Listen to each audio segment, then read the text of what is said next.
দাবি মতো চাঁদা দিতে অস্বীকার, আর তার জেরে বেদম প্রহার এক চিকিৎসককে। এমনই অভিযোগ ঘিরে চাঞ্চল্য হাওড়ার উলুবেড়িয়ায়।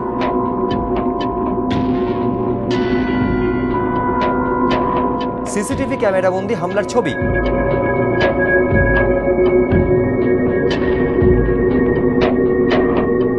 উলুবেড়িয়ার বাজারপাড়ার চিকিৎসক সৌরভ মান্নার দাবি, গত 11 তারিখ তার কাছে 3000 টাকা চাঁদা চান স্থানীয় ক্লাবের সদস্যরা।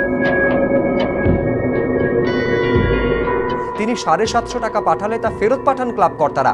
এরপরই তাকে হুমকি দেওয়া হয় বলে অভিযোগ। চিকিৎসক অভিযোগ জানান উলুবেড়িয়া থানায়। এরপরই পরিস্থিতি অন্যদিকে মোড় নেয়। রবিবার দুপুরে চেম্বারে ঢুকে চিকিৎসকের ওপর চড়াও হন ক্লাবের সদস্যরা। চলে বেদম প্রহার। গোটা ঘটনায় ধরা পড়ে সিসিটিভি ক্যামেরায়।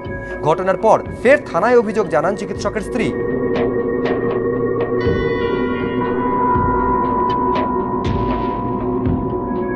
পেশেন্ট পার্টিকে পুরো বন্ধ করে দিয়ে একটা ঘরে, তারপর আমাকে মারতে শুরু করলো।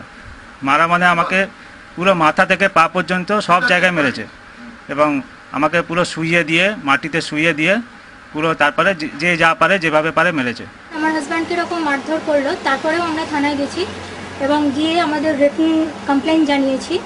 তারপরে আমাদের ওটা বললেন যে না দরকার নেই, রিসিভ কপি নিতে হবে না, আপনি এফআইআর করে দিন, এফআইআরের কপিটা নিয়ে যাবেন।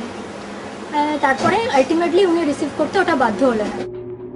যদিও অভিযোগ অস্বীকার করে ক্লাব কর্তৃপক্ষের পাল্টা দাবি, রোগীর বাড়ির লোকের সঙ্গে ঝামেলায় প্রহৃত হয়েছেন চিকিৎসক। এর সঙ্গে চাঁদা চাওয়ার কোনো সম্পর্ক নেই। পেশেন্ট পার্টি ক্লাবে এসে বলে, ক্লাব যাই যে এটা একটু করে দেন, উনি পাগলামো শুরু করে দিয়ে ধাক্কা ধুক্কি লেগে গেল তাদের সঙ্গে। না চাঁদা নিয়ে কোনো কিচ্ছু নেই, চাঁদা নিয়ে হলে তো অনেকজনের সঙ্গেই হতো। অভিযোগ দায়ের হয়েছে দুবার, যদিও ঘটনায় এখনো কাউকে গ্রেফতার করেনি পুলিশ। সুনীত হালদার, এবিপি আনন্দ, হাওড়া।